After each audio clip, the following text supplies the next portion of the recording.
أقول ذلك لأنه تعلمون بأن كنا كمغاربة نعتبر بأن مسبته وليبيا بداية راهم جوج ديال المدن المغربية قبل منهم يكونوا أي شيء آخر، وذاك موضوع نستمر في المطالبة به. هادشي كله ممكن وما غنطولش فيه، لكن كما قلنا في واحد البلاغ الواقع ما كيرتفعش.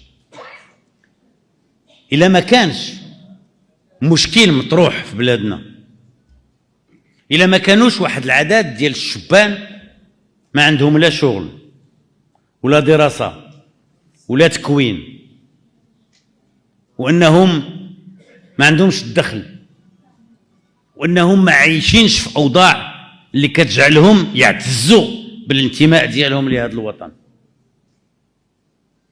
وأنهم كيعتبروا أو كيخليهم البعض يعتبروا بأنه راه الحياة في دول أخرى خاصة أوروبية راه أحسن من هنا. هذا أمر اللي موجود. ما يناهز 2 المليون ديال المغاربة اللي هما شبان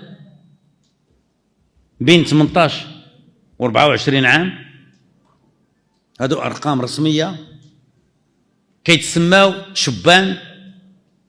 هما اللي قلت هادو ما عندهم لا دراسة ولا تكوين ولا شغل. الإحصائيات كتسميهم بالإنجليزية نيت. ما كاين، هذا واقع. الواقع أيضا أنه مع الأسف كاين بطالة في المغرب، وهذه البطالة واخا يبقاو يقدوا في الأرقام، البعض بدا كيقول انطلاقا من هذه يومين بأن البطالة فقط 10%. غير يتفقوا بداية، لأنه الأرقام الرسمية ديال البنك المغرب اللي تعرضت أمام صاحب الجلالة مازال كتأكد بأن البطالة هي 13%. وفي هاد 13% 36% منهم شبان، وربما البعض منهم من المراهقين اللي ما وصلوش ل 18 عام، واللي جزء منهم كانوا كذلك كيتسابقوا باش يدخلوا للسبتة.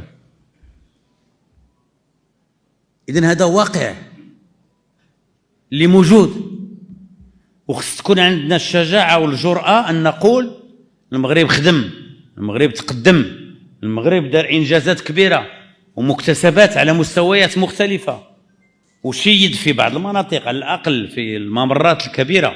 سأعود باش نتكلم على واقع الإقليم. المغرب استطاع أنه يدير واحد العدد ديال الأمور متقدمة، ها الموانئ، ها تنظيمات، ها ما عرفتاش، هادشي كله كاين خاصة في هذه 25 عام الأخيرة. لكن كما ورد في عدد من التقارير الرسمية، هذا المغرب كيمشي بجوج ديال السرعات، مغرب ديال سرعتين، إلا ما كانوش 3، إلا ما كانوش 4. هذا الشيء اللي دار ماشي كل شيء مستفد منه، مستفدة منه واحد الأقلية، ومستفدين منه مجموعة ديال الناس اللي جات الحكومة الحالية وزاد تعلفتهم، سواء تعلق الأمر بهذوك اللي خدامين في المحروقات وفي ليسانس، وراكم ما عرفتوش شحال ربحوا ديال الفلوس في هذه ال5 سنين اللي دازت. وهذه حكومة اللي حقيقة كانت حكومة ديال تضارب المصالح وخدمات لصالحهم، بحال اللي خدموا لصالح الفراقشية